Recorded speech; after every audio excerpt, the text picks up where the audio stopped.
the biggest thing when you think about ESG is for most of our folks is like, what the heck is ESG? It's the first thing that everybody sort of gets at, right? And most of us have to look it up, right? And I think that's one of the challenges as we talk about ESG is being clear what we're talking about first. That's Jeff Blair, the president and CEO at GreenPoint Ag. And he's right. There's a lot of confusion around ESG.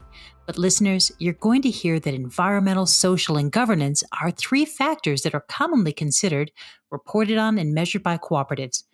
Well, certainly the cooperatives we interviewed for this program. In fact, some might say that co-ops should be considered the original ESG vehicles. I'm Terry Vishwanath, the energy economist at CoBank, and I'm joined by my co-host and managing director, Tamara Reynolds. Hey there. Hey, Terry. Why don't we start at the beginning? Why are co-ops discussing ESG strategies? We caught up with Sonia Cox, CEO for Southern Maryland Electric Cooperative, or SMECO. SMECO is a fairly large-sized distribution co-op located south of Washington, D.C., serving 4 counties with approximately 174,000 meters and more than 10,000 miles of distribution line. Here's what she had to say. I started looking into ESG because it was just becoming something that was talked about. But for us, ESG is something that we've always focused on, even if we didn't refer to it as ESG. So we feel like it means providing products and services that our community values while we respect the environment and the people around us. And it's so important to us that we incorporated it as part of our strategic plan. So our strategic plan consists of 5 pillars or themes, and those are build a smarter grid, transform our member experience, empower, engage, and equip our employees, and lead sustainably in our communities, with the 4th one being innovation. So we feel like we can incorporate parts of our ESG program into each of those pillars or themes. Sonia's comments suggest that ESG considerations are possibly just a new label for something that co-ops have been doing all along. Darren Schauer, the general manager of Guadalupe Valley Electric Cooperative, a South Central Texas cooperative serving 95,000 meters and a growing broadband segment, explains further why his co-op is focused on ESG. ESG has become more and more of a hot topic, especially in the private markets, because we're involved in the private financial markets, because we're involved in the power supply side. We are rated by S&P and by Fitch. And they certainly look to our ESG activities as part of the ratings of the cooperative. I would add more and more of our industrial customers, large industrial customers who are actually international types of entities that are looking to us to show and prove what type of impact we're having on the environment, or helping them to improve their impact on the environment. We have actually one customer, large customer, who's building on-site solar at their location. We're talking 1 to 2 megawatts of solar at their plant that they're building. And so it's a partnership that we had to work through with them that's allowing them to be able to interconnect that solar into the system. We've also just recently developed a new tariff that basically passes through renewable energy credits to large industrial customers who want to purchase renewable energy credits and be able to lower and show they're lowering their environmental impact. A recent PricewaterhouseCoopers Consumer Intelligence Series survey found that consumers and employees want businesses to proactively shape ESG best practices, not just react and adjust. Dr. Dan Sonke, Director of Sustainability with Blue Diamond Growers, echoes this sentiment. I have a deep background in agricultural sciences. Over the years, I've just seen more and more scientific evidence that the types of sustainability practices we're talking about actually can pay back in more resilient agriculture, ability to withstand droughts better, withstand flooding better, provide higher yields, higher quality. It's not a guarantee, but if you take the weight of evidence and a long-term view, you really do see a more stable production system come about. The other big driver, and we see it a lot at Blue Diamond, is our customers are asking for it. And so if you want to maintain a good relationship with the customer, maintain those sales that come along with that relationship, they are increasingly driven by consumers that want sustainability attributes to their products, by lending institutions or investment institutions that are looking at sustainability about every week to 10 days. I field yet another customer request for information on sustainability. If there's no other reason than your customers want it, then that alone is enough reason to think about sustainability. Tamara, you caught up with Jeff Blair, CEO of GreenPoint Ag, and he makes a slightly different, but certainly compelling business case for pursuing an ESG strategy. That's right. For those listening that might be unfamiliar with GreenPoint, this organization was formed about 2 years ago as a combination of various farmer-owned businesses, Agra AFC, GreenPoint Ag, Tennessee Farmers Cooperative, and most recently, Tri-County Farmers Cooperative. Collectively, they provide all of the critical farm inputs, serving farmers across 20 million acres in 10 states from about 300 retail locations. As you'll hear, GreenPoint's ESG motivation is focused squarely on their client, the grower. I talk to a lot of farmers. For so many farmers, it's about generation. They are trying to preserve that gift from previous generations of the land and be stewards of the land and preserve it. But so much of that is around, how do I get through the economic challenges of the day? How do I feed my family? How do I sustain my farm? How do I do this today so that I can keep doing this for generations? That pressure on them is enormous and it is relentless. If you're asking people to either not be able to do what they need to do today, or you're asking farmers to put their business at risk and their house at risk and their family and their past and their future at risk to do something that's not sustainable from their perspective. Land O'Lakes is doing this sort of thanking farmers, talking about the 1% that feed the 99%.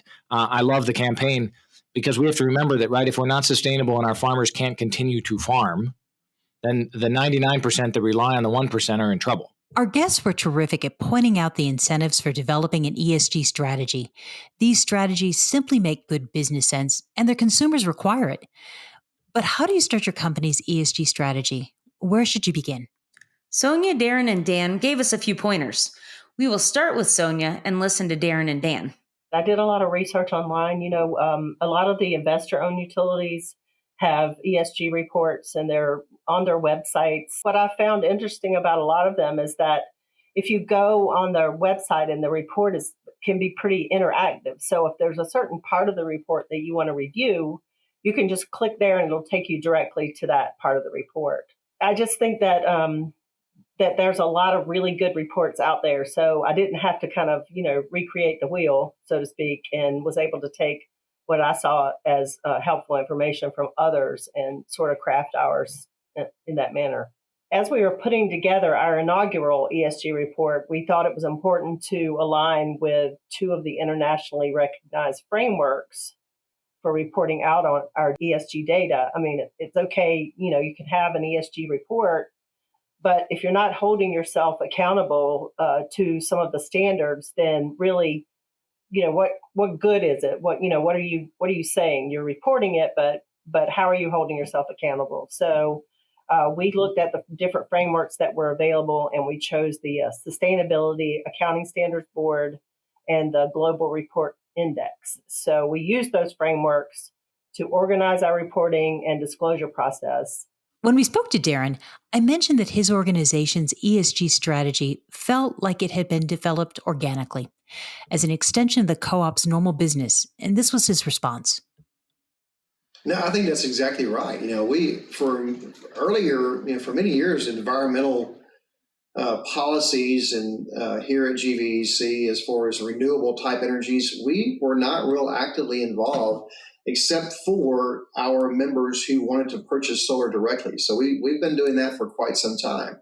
But we really were hesitant to enter into power supply transactions that were renewable energy types of contracts because, one, the pricing was at that time was higher, and we had not seen a lot of interest from our members.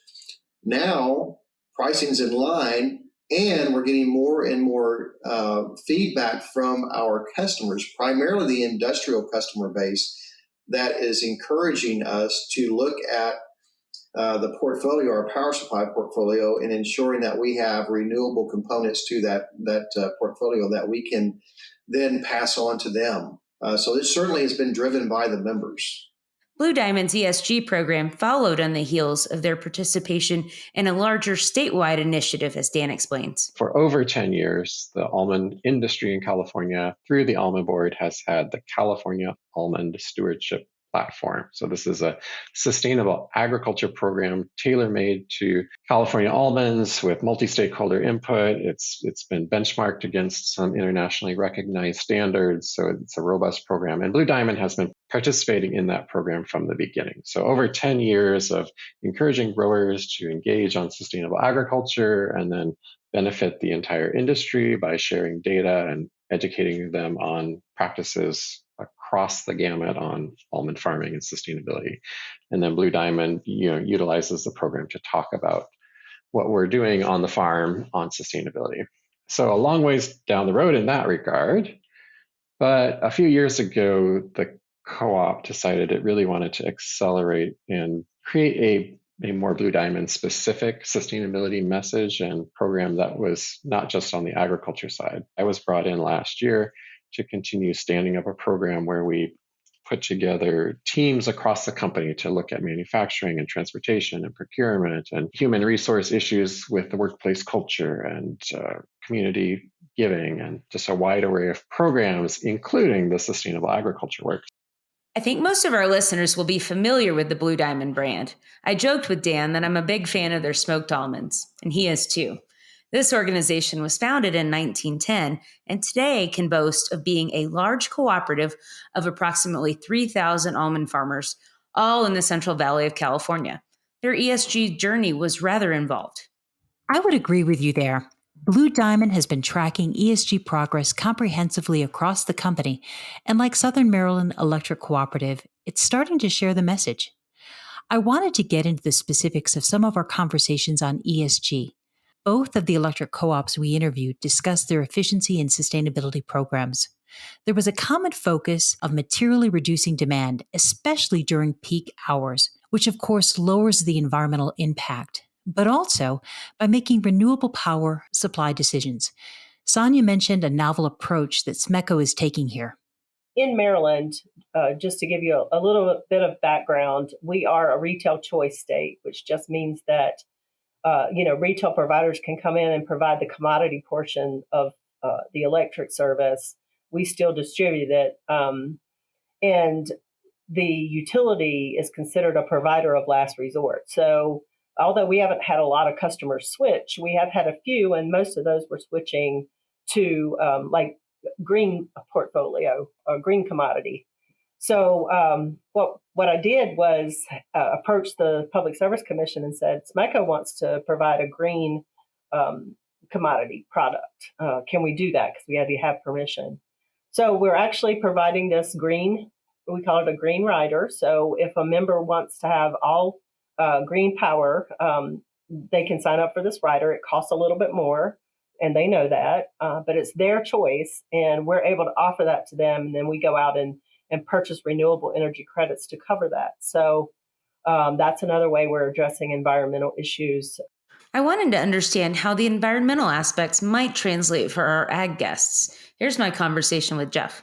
Let's talk a little bit about the sustainable ag piece and what GreenPoint is really trying to do. Talk a little bit about some of the programs and some of the things that you guys are working on and with folks to look at and evaluate how to improve different aspects of the business in a way that makes sense for those types of producers that you work with. Sure. So I'll sort of talk about two different main aspects of it. I'm going to start with efficiency.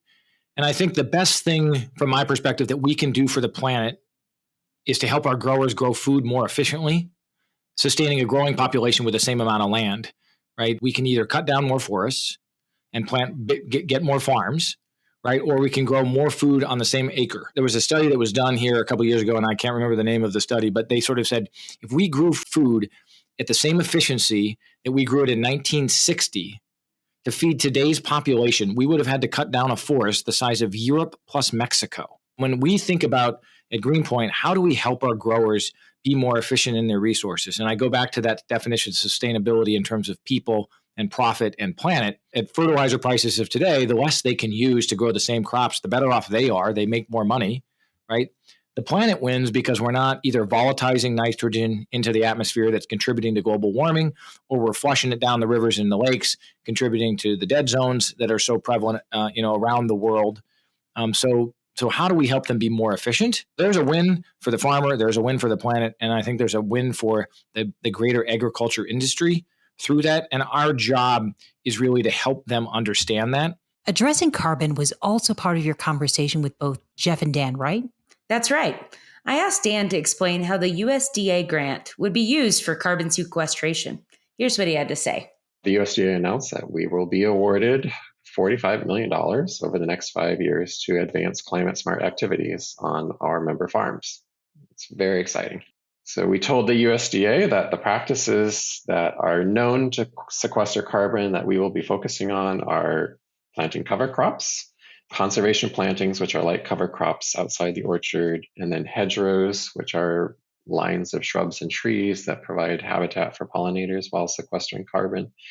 And then a fourth practice, which has a lot of climate benefits, called whole orchard recycling, where you take the trees at the end of the life of the orchard, chip them up into little wood chips, put that into the soil before planting the subsequent orchard, and capturing all the carbon that that tree turned into wood through photosynthesis for its entire life, putting that into the soil, locking it as soil organic matter carbon in the soil. Looking beyond the environmental work that these organizations are doing, all of our guests really connected the dots for us on the unique perspective that co-ops share on social and governance best practices. But I like the way that Sonia emphasizes the importance of these two aspects. The leadership team were like, okay, what do we think is most important? Is it the E, the S, or the G? And I said, in my mind, you don't have the E and the S without the G. So people have different philosophies around that, but I think you have to have good governance to put the other programs in place. The board and the executive leadership believe strongly in the cooperative principles and in good governance.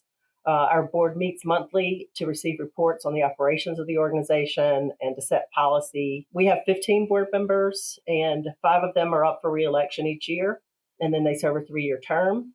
We encourage all of our members to participate in the election of our board and also to vote for changes or additions to our bylaws. A member can vote by online or by ballot in the mail. So that increased tremendously the number of people that we have involved in that process. We went from having about 1,500 when we did it all in person to having close to 10,000 ballots cast this past year. So we really want our members to be involved in the governance of the cooperative.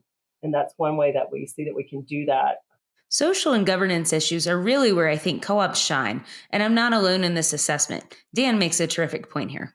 I am passionate about the idea that a co-op structure inherently brings strength to the S and the G aspects of ESG, the S being social, the G being governance. In fact, during my job interviews in 2021, I brought it up multiple times that, hey, the co-op story, we have to talk about the co-op story. So if you think about Blue Diamond, we incentivize our leadership on bringing a higher return compared to market, the industry average to our members. The co-op structure, by cutting out the middleman, by adding value to their almonds, our members are receiving financial benefits. Jeff made similar comments. I think if you think about the history of co-ops, why did they form?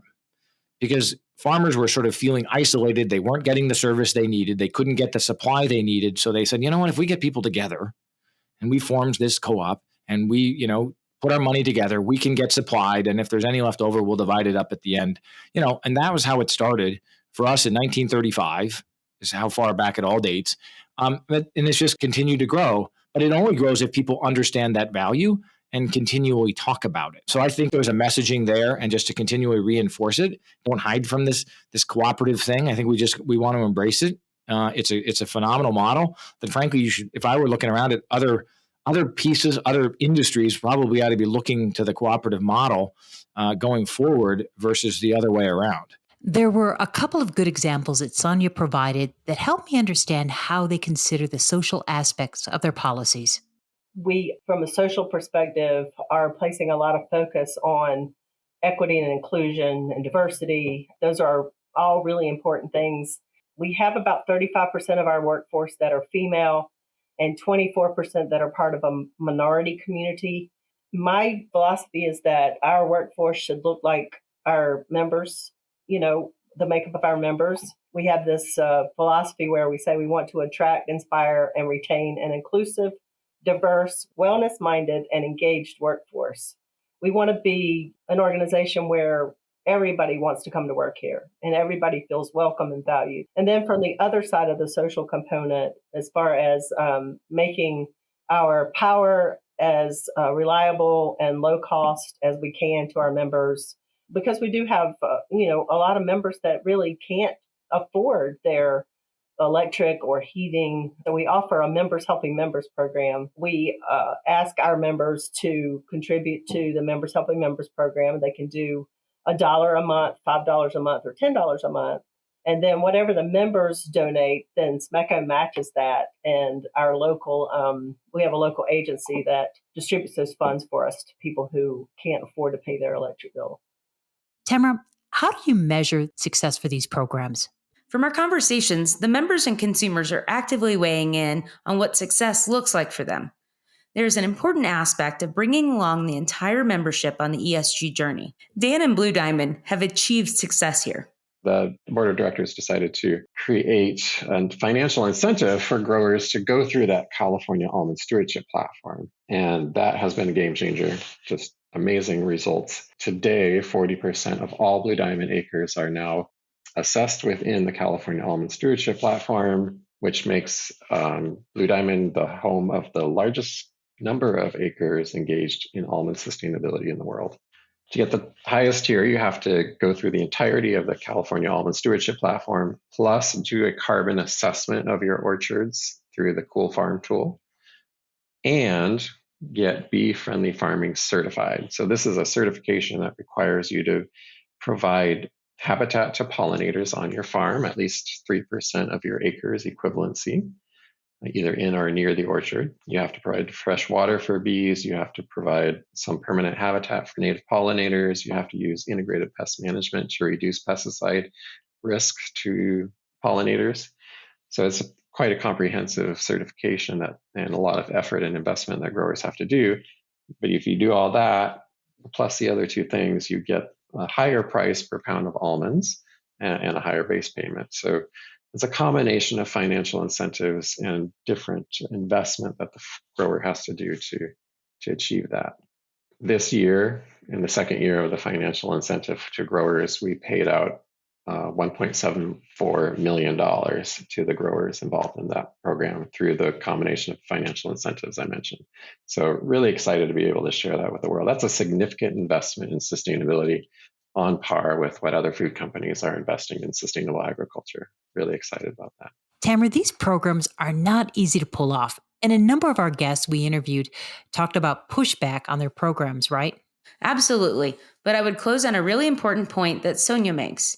I mentioned to her that I think there are certainly a few co-ops that might be hesitant or even a little afraid of the concept of ESG. And I asked her what she would say to those that felt that way.